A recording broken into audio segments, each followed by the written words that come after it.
Tuturuan ko kayo kung paano gumawa dito ng Props ID City nang dito lang na house.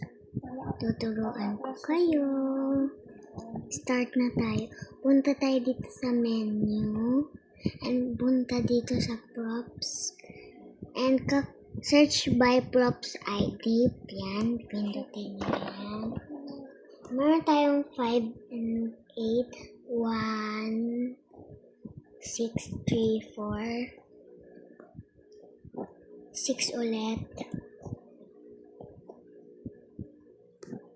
3 na sunod, tapos 4, tsaka 1, 5, 1, 5, and 10. Ayan po. Caron City Fifofi.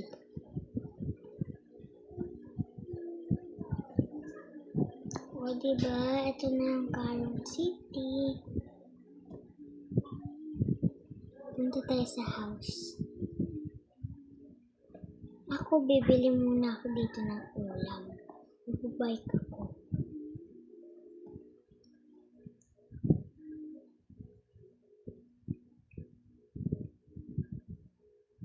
So, wala naman tayong mabanggaan ng kotse.